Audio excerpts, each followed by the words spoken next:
about is pay increases for our law enforcement. We will always back the blue in the state of Oklahoma. There's going to be some generational investments in economic development. We've got resources for our Attorney General to fight back against the Biden administration. But let me be clear, this budget was not an agreement.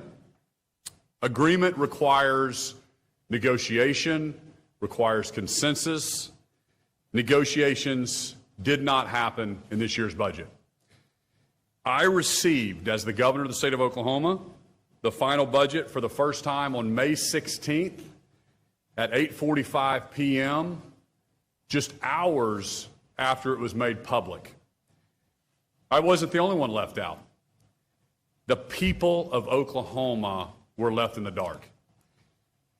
Over the last few days, I've been working nonstop with my team to go line by line in this budget.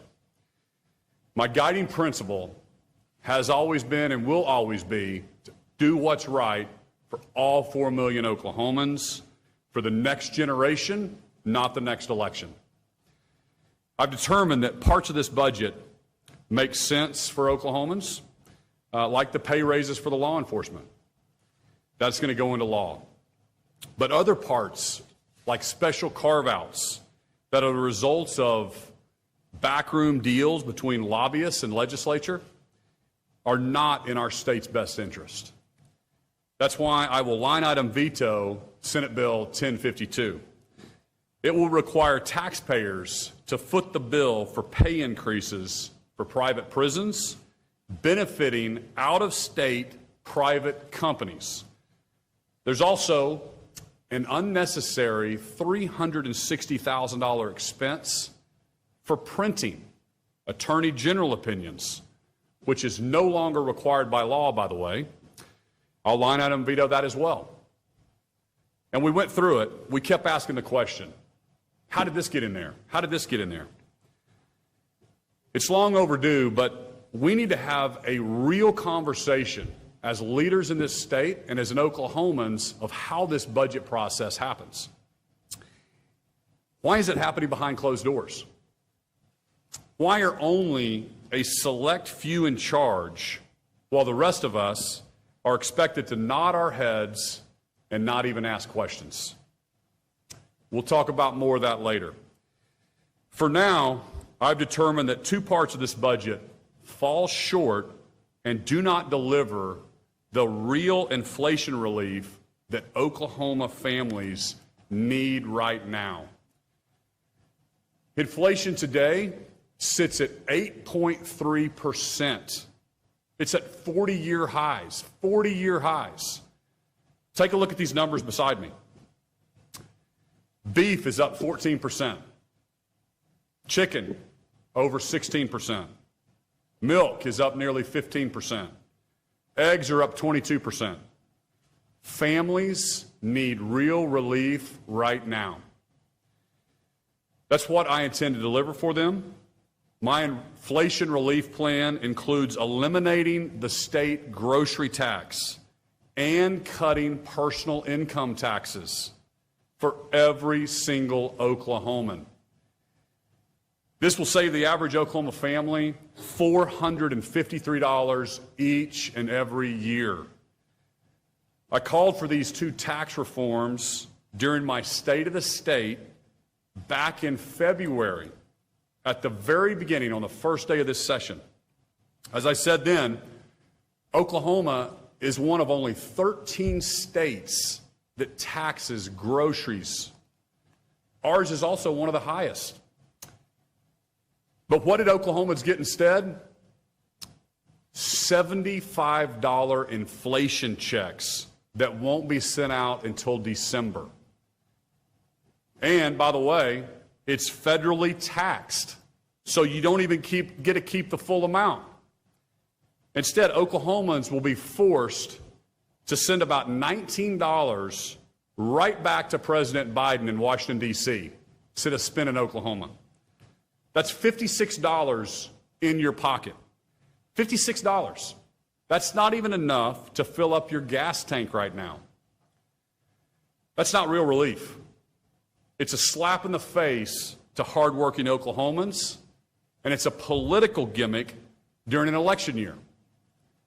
I never expected Republicans to take a page out of Joe Biden's liberal playbook and waste $181 million sending government checks out. Remember, this type of wasteful spending is what got us into this mess in the first place. Inflation is at 40-year highs.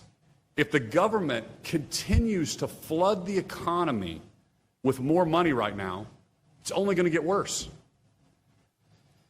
Investing in meaningful tax reform is the answer. This is economics 101. But the only tax reform that's currently in the budget is motor vehicle tax. That's not real relief. It only helps those who can afford a new car or truck in the first place. Cutting the new car sales tax does nothing for families who are struggling to afford prices for food, groceries, gas, and everything in between. My inflation relief plan would save an average family in Oklahoma of $450 each and every year. And families would start saving that money right away. They wouldn't have to wait until their $75 government check came in December or until they have enough money to buy a new car. That's why I will veto Senate Bill 1075, House Bill 4474, and House Bill 4473. And it's also why I'll be calling the legislature back for a special session on June 13th to eliminate the grocery tax and to reduce the personal income tax for every single Oklahoman. Families, they need real relief right now, not political gimmicks. The rest of the budget will go into law, but without my signature. I'll open it up for a few questions. You mentioned inflation relief, grocery tax. Do you think that the Democrats, in what they also said, it seems you two groups are going to agree on it? How do you respond to that? I mean, like I've said from the first day that I decided to run for office, let's leave politics to Washington, D.C. We're all Oklahomans. It doesn't matter if you're Republican or Democrat. Let's make our state top 10. So I applaud anybody, Democrats, Republicans. I know Oklahomans are with me. Oklahomans want real relief now. They don't want political gimmicks. So I applaud the Democrats. If they're on board with grocery tax elimination, let's go. They're all Oklahomans. Let's do it.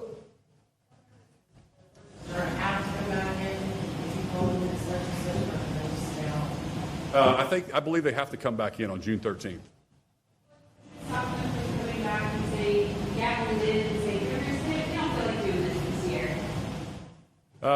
You know, if they gavel in and gavel out and don't do it, then Oklahomans will have to vote at the next election and vote people that are going to do the will of the people. But yeah, they can certainly do that. Hopefully they don't. We've got a lot of folks in the legislature, a lot of friends that want to do the right thing. There's a few people that maybe like these policies, but I think the majority of the people understand this, and that's why I encourage everybody to call their legislator and say we need real relief right now.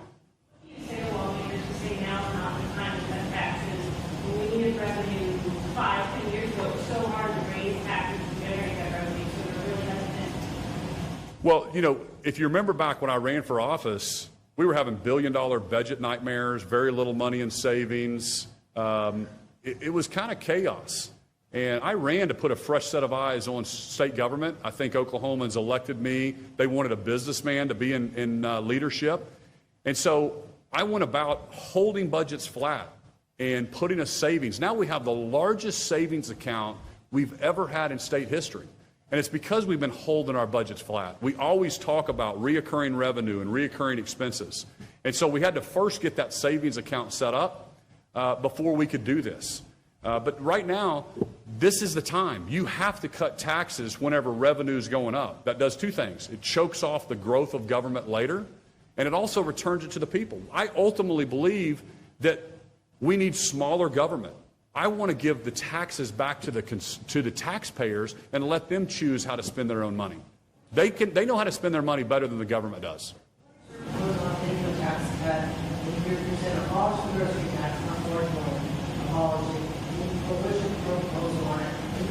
Another quarter point. We'll just step into this.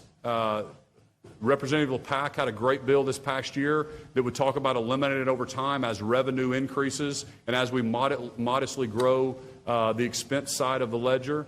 But a quarter of a point is something we did last year, and I'd love to get that done this year. We can absolutely afford it, and we need to get that done. It's $88 million, that quarter of a point the first year in fiscal year 23, and it'll be $220 million in fiscal year 24. It's for half of the year that first year. That's the estimate. We absolutely can do it, and Oklahomans need real relief right now.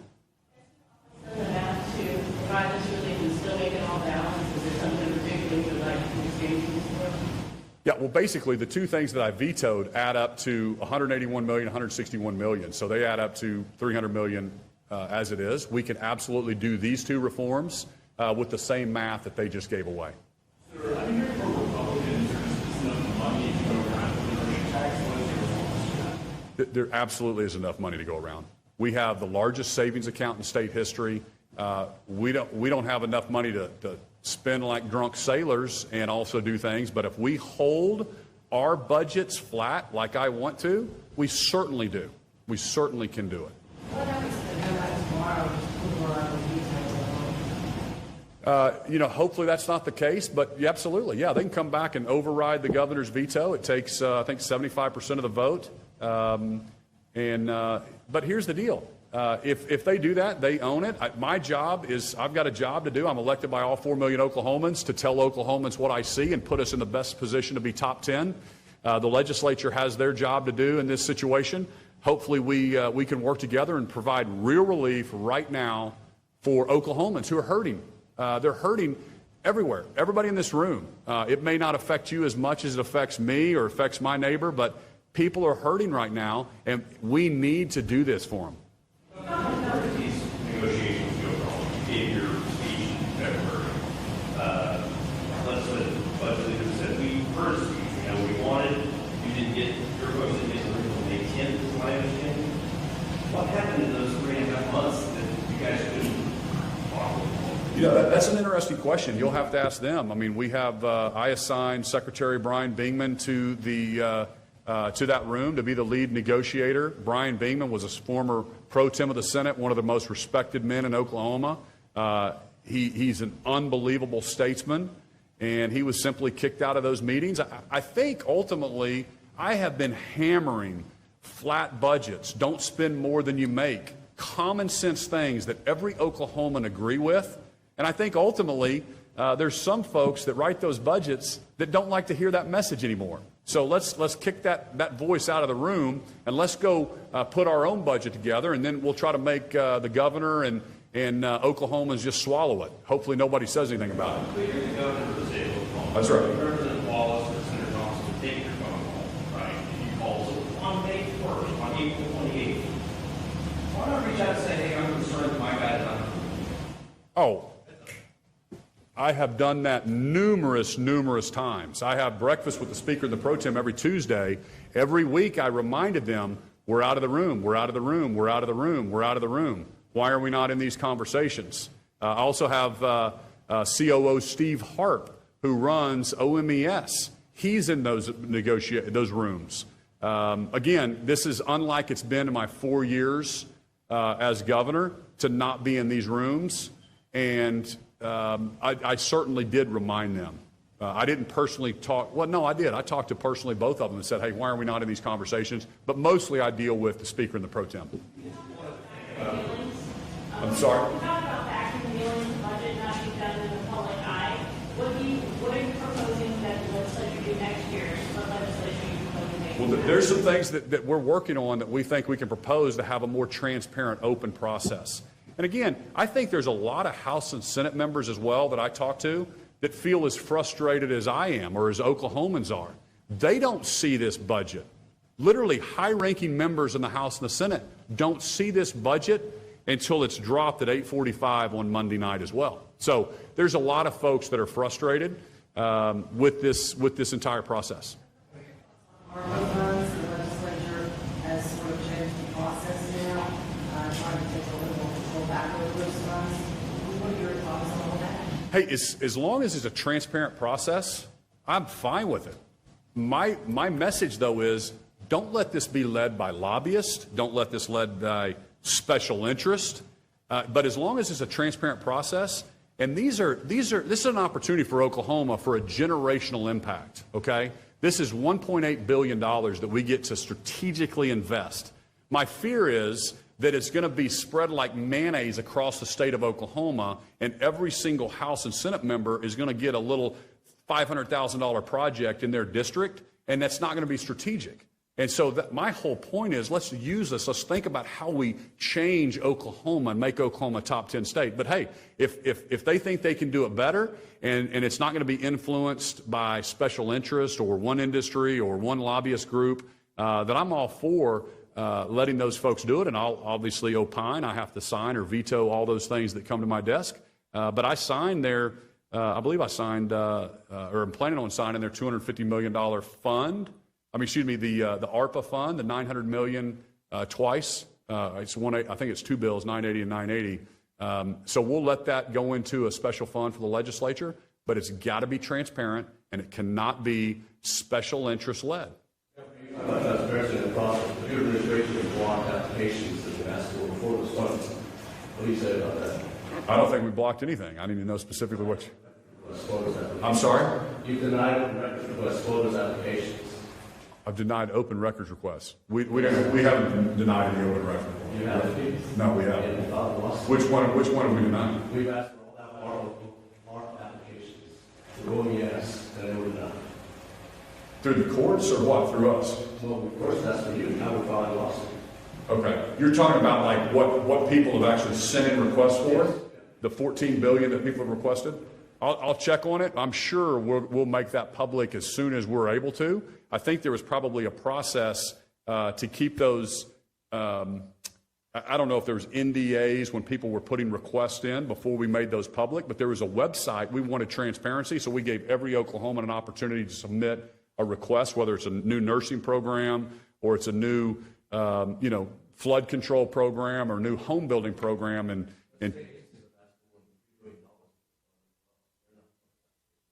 yeah, I'm sure we will be releasing those, but I'm glad you're asking that, and I'll check with the team, and that should be released. And there's probably a technicality from a legal standpoint why it wasn't, but I think that's absolutely needs to be released. Everybody needs to know what these $14 billion in requests are for the $1.8 billion, and then the legislature's got to kind of sift through those. That's a great question.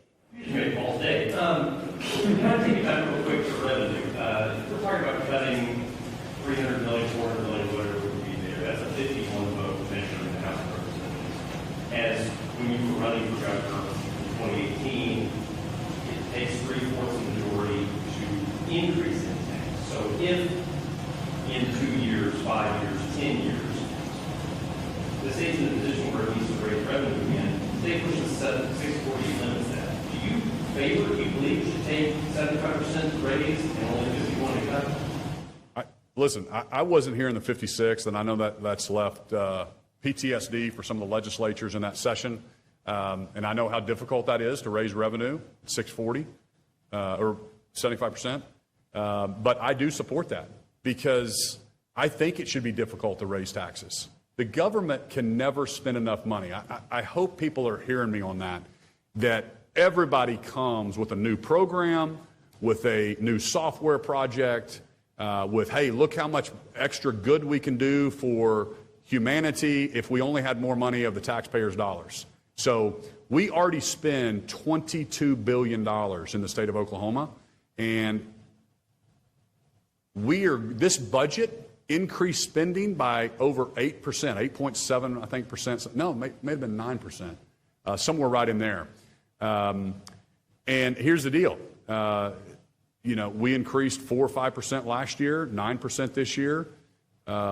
There's just no end to it if we're not holding this down. So I certainly believe that the first thing to do was to be fiscally responsible and make our largest savings account in state history, and we did that. We're already fully funding the Project Ocean out of this budget. So when you add that savings in, it's actually at $3.2 billion in savings. So I think Oklahoma's in a great spot, and I would never, ever put us in a situation where we're going to be in a cliff next year. I'm planning 3 years and ahead for Oklahomans. That's why we're in such a good position today. But kicking out the chief executive officer from these negotiations is not what Oklahomans expect in this whole process. Still off topic, you signed 4237 yesterday, overall outright ban on abortion in Oklahoma. One member of your party said it goes too far in terms of it being an act of fertilization. How do you respond? You know, I mean, I said on the campaign trail that I would sign every piece of pro-life legislation that hit my desk. I'm fulfilling that promise. I don't know why anybody would expect me not to sign it. I've been super clear with that.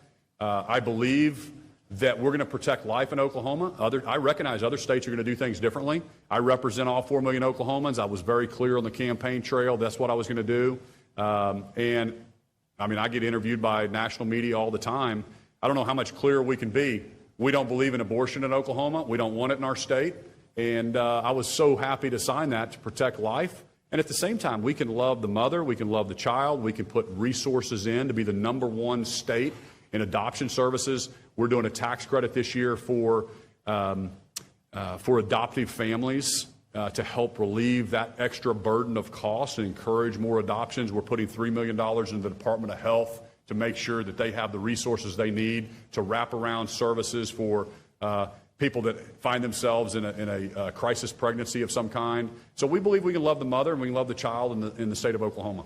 Can I ask you a quick question about the tragedy in Texas? Do you believe the states have an obligation to reduce gun violence and mass shooting incidents? And if so, how can the state do that? Stricter firearms laws and training, funding for mental health, or do you have any ideas of how the state do that? Well, first off, you know, that I've got 2 children that are still in elementary school. And I can't think of a bigger tragedy than sending your children off to school and something like that happen. That is absolutely pure evil. You know, and I was thinking about when I called and reached out to Governor Abbott, you know, when Governor Keating was in my position in 1995, the Oklahoma City the Oklahoma City bombing happened, and 168 Oklahomans lost their lives, including 17 children. And so there's absolute evil that's happened, and right now we need to mourn with those families. We need to grieve with them. We need to pray for them. I ran in the Memorial Marathon 25 years later, not the whole thing, but the relay, and people are still healing 25 years later. So now is not the time to talk politics or politicize that awful tragedy. It's really just to mourn with the families and grieve with them, and there'll be plenty of time to have those type of discussions later. You mentioned the prep fund, $250, so I think it's going to blow the doors off. All right, one more. $250 million for the prep fund. The legislature has not released what the details of that are. It's different regional stuff, center streets, and even urban stuff, even though the hard world. Are you going to sign that? And what do you want them to do when it comes to crafting that $250 million? You know, we're reviewing that, whether